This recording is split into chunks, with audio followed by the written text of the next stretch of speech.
The 3 Mile Island and the incident of 1979. First on the list is a problem of global warming. As shown in these graphs, there is a constant rise in CO2 emissions from fossil fuel use and the release of other greenhouse gases like methane and nitrous oxide. This leads to rapid global warming and climate change. The Paris Agreement, signed by 196 UN countries, aims to limit global warming to a 2 degrees Celsius increase from pre-industrial times. However, we have already seen a 1.5 degrees Celsius increase. While global leaders urge limiting this increase to 1.5 degrees Celsius by the end of the century, scientists warn that if current trends continue, we could reach this threshold of 2 degrees Celsius by 2030. A major factor in global warming is our energy use, primarily from fossil fuels. As shown in the diagram, energy use and fossil fuel reliance have risen exponentially. To limit temperature rise to 2 degrees Celsius, we must shift to 100% renewables, as suggested by scientists in Our World in Data. Hydropower leads renewables, but it, along with solar and wind, has limitations. Nuclear power, however, provides a steady energy supply. For instance, a small country could rely on 5 to 6 reactors, and one US power plant generates 1 gigawatt of energy, equivalent to 3 million solar panels, according to greenmatch.co. To look deeper into nuclear power, it has been well proven that it is capable of producing vast amounts of energy. It is one of the lowest carbon emitting energy sources, being only topped by wind power. But in comparison, an entire wind farm produces 6 gigawatts of energy a year, according to Eon Next, while a single nuclear power plant can generate up to 1 gigawatt of energy by itself in 1 year. Nuclear energy is highly efficient due to the process of nuclear fission used in reactors. Enriched uranium fuel rods containing isotopes like uranium-238 and uranium-235 are placed in the reactor vessel.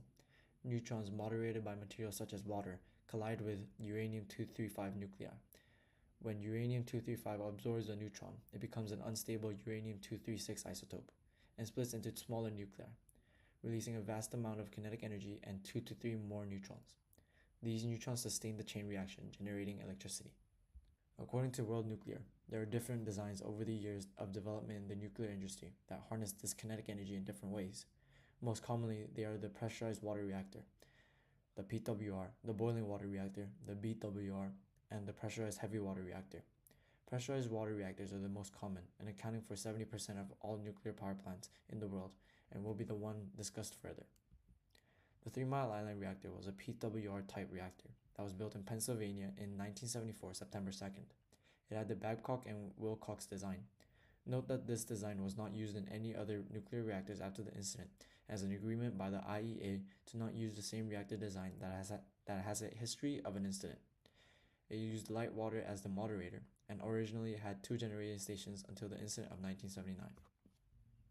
This is a schematic of the TMI Unit 2 reactor. This will be used later on to discuss the main components of this reactor and the components that led to the incident.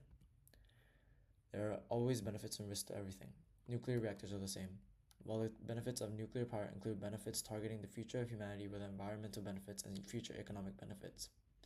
This includes low carbon emissions, clean energy, and job creation. The risks, however, include the public view on nuclear power. While nuclear power has proven multiple times to not be a dangerous power source if treated carefully, World Nuclear claims that supports for nuclear power continue to decrease as social and public unrest in nuclear power increases. Waste management of spent fuel being a perfect source of fuel for nuclear bombs is another risk of nuclear power and is carefully monitored by the International Atomic Energy Association. The TMI Unit 2 PWR power plant has 4 main components: the reactor vessel, the pressurizer, the turbine and generator, and the condenser. The reactor vessel contains the fuel rods and the light water moderator, pressurized to 218 atmospheres by the pressurizer to prevent boiling. Heat from the reactor vessel is transferred to unpressurized water in a secondary pipe, turning it into steam. The steam drives the turbine and generator to produce electricity. The steam is then condensed and recycled back into the secondary system. Several safety systems have run off during the incident: the automatic reactor shutdown system, SCRAM, the emergency core cooling system, and the contamination building. According to Nicholas Means, the SCRAM and ECCS operated perfectly, until the manual disarmament of the ECCS by the plant worker caused a chain reaction of failures, leading to the failure of the contaminant building, releasing some radioactive particles into the atmosphere. More details are covered in the research guide. Some positive implications of the safety of the 3 Mile Island are environmental. During the 3 Mile Island incident, systems like automatic reactor shutdown and the contaminant building played a crucial role. These systems effectively contained radiation, preventing environmental contamination. This shows that advanced safety protocols can protect our environment and promote nuclear energy as a cleaner alternative, helping to reduce greenhouse gas emissions and support long-term stability. However, the 3 Mile Island incident also revealed critical moral and ethical concerns. The failure of the emergency core cooling system due to operator error highlighted serious ethical lapses in training and communication. This led to public distrust and fear.